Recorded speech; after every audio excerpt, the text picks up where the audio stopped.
Yo, what's going on, guys? Crispy Flakes here. Welcome to Extra Crispy. For today's video, we got a video by Andy Hoops titled 8 Times When Rebuilds Go Horribly Wrong. And I saw the man Josh Smith in the Pistons jersey on. So you don't know I had to click, man, straight up, guys. So, yeah, before we get going on this video, sorry I did not post yesterday. I watched all the NBA games. So I didn't want to do, like, reactions to them and stuff like that, man. Yo, that Milwaukee Bucks and Miami Heat game. Damn, bro. Yo, that ending.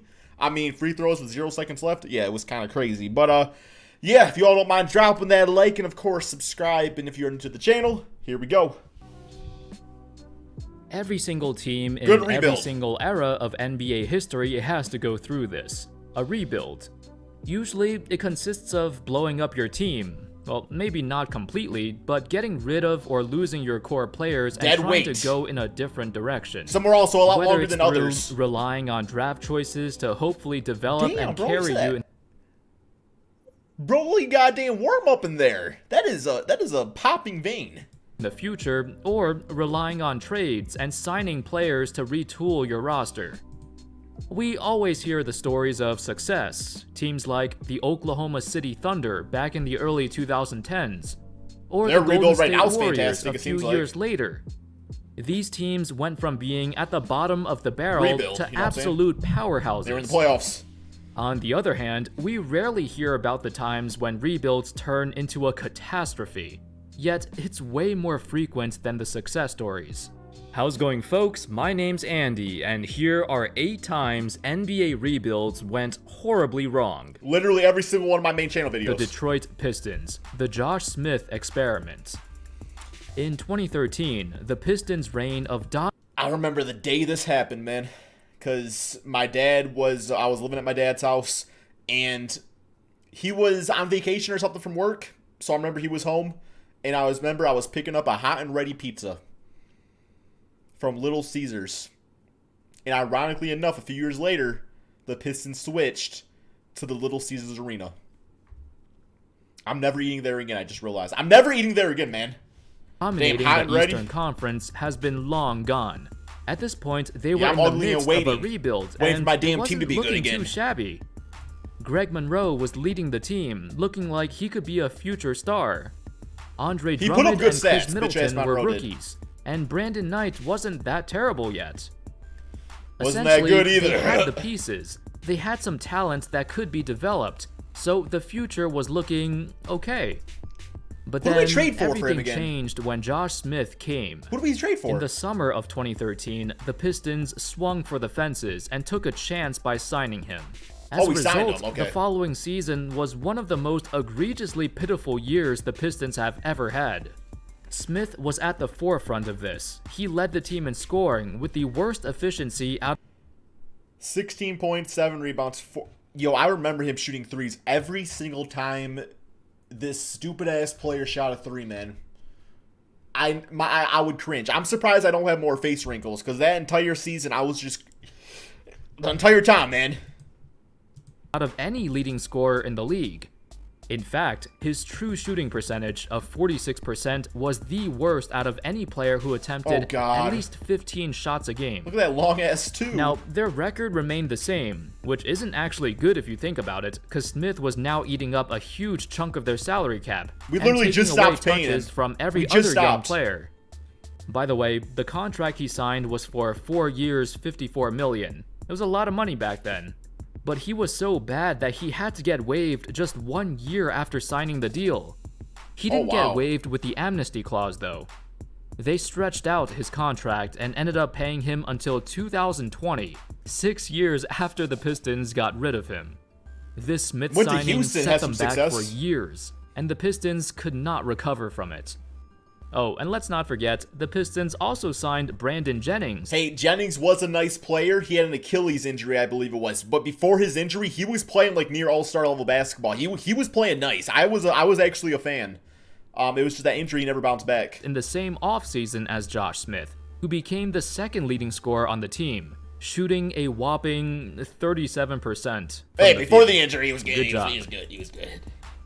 Not the whole time. Chicago Bulls, the Elton Brand trade.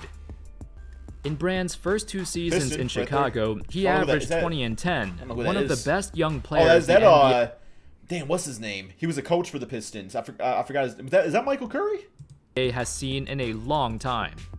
However, in the 2001 draft, the Bulls had a chance to get a young high school center who was considered to be a very good prospect, Tyson Chandler. As Fly would say, Out Chandler of nowhere, Tyson. the Bulls traded their young budding star Brand to the Clippers for the 18-year-old Chandler, the second pick of the draft. Additionally, 2 spots later in the draft, they used their own number 4 pick to take Eddie Curry, That makes no sense. another high school prospect. That makes no sense. Now, instead of Brand, they were banking on 2 high school centers to carry them. Curry was playing well for a little while, but it didn't last long. Ain't no and Steph Curry. Chandler would be useless on the Bulls, as he didn't get better until later in his career. Playing with The CP3. team took a while to get back on track, but they were able to do it without those 2. The Phoenix Suns, the 3-headed point guard. Previously, in the 2013-14 season, the Suns shocked everybody by winning 48 games, just barely missing the playoffs. That season even surprised the Suns organization themselves. It's kind of crazy to think that of all 3 of those point guards, Isaiah Thomas has had the best individual season, but he's no longer in the NBA. And then Goran and Bledsoe are literally starting on their teams right now, playing against each other in the playoffs. It's just kind of weird to think about. Isaiah's nowhere to be found, though. It was too enticing for them to not do He's trying to get something. the Warriors, last I heard. Hence why, in the 2014 offseason, they went all in, signing Isaiah Thomas. With Bledsoe coming back from an injury and Dragic continuing his excellent play, the Suns now sported a 3-headed dragon. A 3-point guard rotation that was, well, it was questionable. Now, they expected to make the playoffs. Goran and Bledsoe ain't a bad further. little backcourt. But in reality, this trio did not work out. It was clear that all of them wanted their own spotlight, and Dragic was pissed off because they had a good thing going, but it got ruined. By the Bledsoe, I don't want to be 2015 here. trade deadline, Isaiah Thomas already got traded to Boston, where he flourished. And Dragic also demanded a trade due to frustrations with the front office, as he stated, "I don't trust them anymore. It happens too many times." Did he go straight to the Heat? Then, a few years later, Bledsoe also wanted out. This was quite the tumultuous period for the Suns.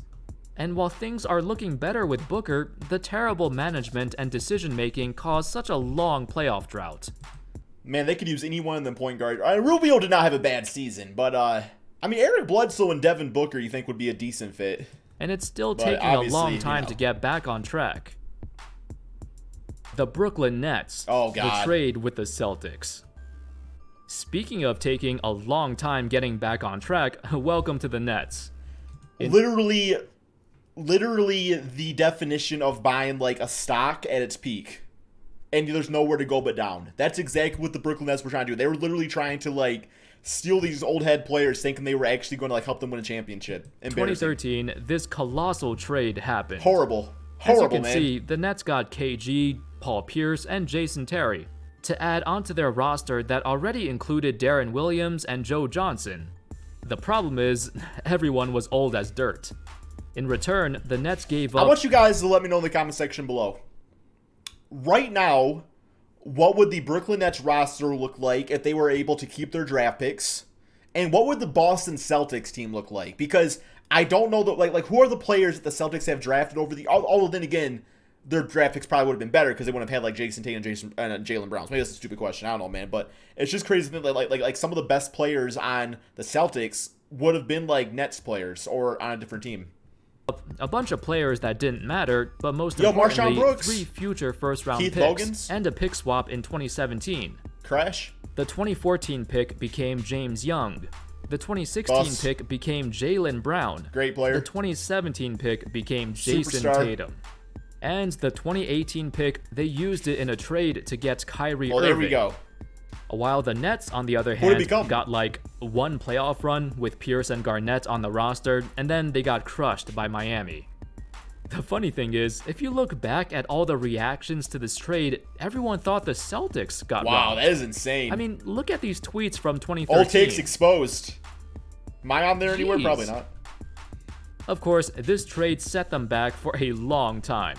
But luckily, the Nets overhauled the their hype. front office and made some good decisions in recent years to try and make the best out of having such a small number of picks. The Minnesota Timberwolves. Kevin Love. Wiggins Arguably, trade? the worst feeling a basketball fan could have is seeing your team waste away the talents of a superstar. Or not trying... I mean, that's literally any big guy over the past, like, 20 years for the Timberwolves. Cat, Kevin Love, KG. I think Al Jefferson played there for a bit. hard enough to build around that superstar. That's what happened to Kevin Love. I think Al was actually traded for Love KG, would get wasn't drafted in 2008, Yeah. their best draft choice since Kevin Garnett. All they need now is to sign solid players and continue making solid draft choices. K-Love was a beast, But too. that didn't happen. In the following years, they would draft guys like Johnny Flynn, Wesley Johnson, Not Steph Derek Curry. Williams, all of whom amounted to nothing and became busts. It was quite sad because there was a time when the Wolves and the Thunder were seen as the two teams of the future. I can't believe how bad Derek Williams was. Like, that dude had everything in the tool belt. Pause? I think pause. To be a great NBA player. Like, he literally had everything, man. With a young Kevin Love, they finally got their superstar. But as the Thunder continued their string of excellent draft picks, Pekovic the Wolves did the complete opposite. had retired Almost early. every one of their picks between Love and Karl Anthony Towns who were pretty damn bad. As a result, they wasted Love's best years, and when they finally got some good young talent, Love was already gone. It didn't help that David Kahn made a name for himself for being arguably the most incompetent GM I of called that era. the con man. The con The man. Sacramento Kings, DeMarcus Cousins. Bougie Cousins. Continuing the whole wasting Bougie a away bad a word? superstar's I don't honestly know prime, if it is there's or not. no better example than DeMarcus Cousins in Sacramento. Of course, we can't ignore his flaws when he was younger. A quick-tempered, committed a ton of fouls, turned the ball over a lot, got ejected a lot. Oversensitive. There were a lot of issues with his on-court play. And the thing about Boogie is that, like, even though, like, the way he, like, complained, you know, he wasn't, like, a badass like Rasheed. Like, Rasheed Wallace, man, like, he was funny and stuff. The man just cried, guys. He just cried. But he was still he did. incredibly talented. Not as talented as a guy like Anthony Davis, who, by the way, he should probably be on this list too, but the Pelicans did have some good years with him. Unfortunately, just like with the Wolves and I think they Love, won, like, the 8 Kings playoff did series. not make the playoffs a single time during the Cousins era. In fact, they never had a winning season with him. It didn't help. But you want to know what that is right there? This is right around the era where you couldn't really have big-time success with a center anymore. And, like, Boogie obviously was very skilled. Like, he could do things from the perimeter, but he was mostly, like, a beat-him-up-on-the-inside type of player. And that just, it just got to the year that just no longer worked. But a lot of teams didn't realize that, so they were still trying to, like, build teams that way. And that's why the Golden State Warriors had so much dominance. It's just because, you know, they had the perimeter shooting too, and they changed the NBA. It's just... Like, Boogie on that Kings team, maybe like 20 years ago, that team was going to the playoffs. That his right-hand man, Tyreek Evans, 'Cause all the teams were built collapsed after similarly. his rookie season, and the Kings Really? had no idea what to do with him.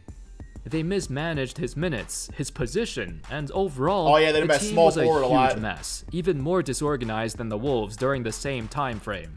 Then he made bad 6 choices. seasons later, with no substantial progress, Cousins got traded, and the Kings started to rebuild all over again. The Charlotte Bobcats, Kemba Walker. From a raw talent standpoint, maybe Jordan Kemba isn't failed the guy who can so carry bad. a team by himself.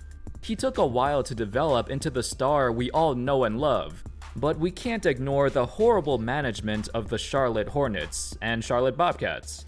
Well, yeah, and that's the thing. It's like, obviously, you know, the Celtics team was built before Kemba got there, like Jason Tatum and Jaylen Brown. But those weren't guys that just, like, signed there. Those were guys that were picked due to bad draft picks. Or I don't want to say bad draft picks, high draft picks, right? Of course, they weren't the Celtic draft picks, but still, like, the GM still had to make those smart choices and scout the talent, still get those guys. Like, the Hornets/Bobcats, they had good draft picks.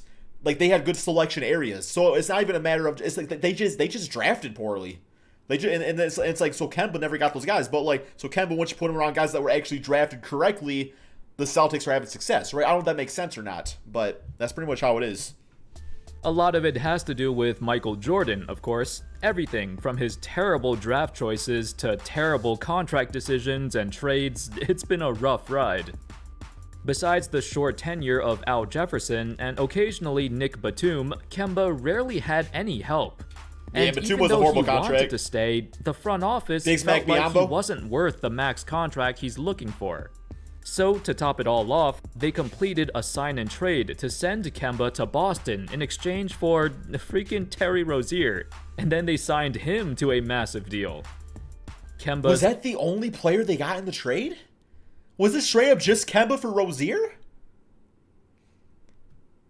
I thought they both just naturally signed with their respected teams. I could totally be wrong about that, but was that all they got? A great player, a great guy who deserved to be on a winning team. Could have got like but Gordon it Hayward, felt maybe. like he was all alone. And Or giving at them a number bad one, contract. the New York Knicks currently. In recent years, the Knicks have been pretty damn bad.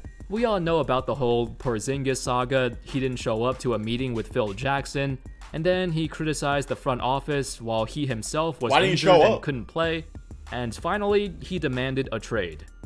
What's really been hurting the Knicks, though, has been the lack of player development from their other young prospects. Player development, and also nobody wants to play there because of the stupid-ass management. Frank Ntilikina, we had high hopes for him, but I he still hasn't do. gotten much better. Kevin Knox, decent rookie season, but he regressed and now his role is very unclear, even getting benched for most of his sophomore year. 6 points a game. Elfrid Payton? Meh. He did okay. Dennis Smith Jr.? His skills apparently vanished when he came to New York. He had a lot of personal stuff going on. Thankfully, Mitchell Robinson brings a small sliver of hope to the franchise.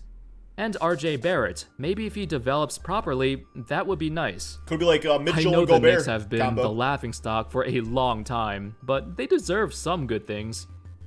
Regardless, after the whole Porzingis ordeal and the post-Melo era, it's been a whole lot of uncertainty and disappointment. I'm hoping, for my own sanity, that the Knicks will be great again at some point in my lifetime. Knicks fan?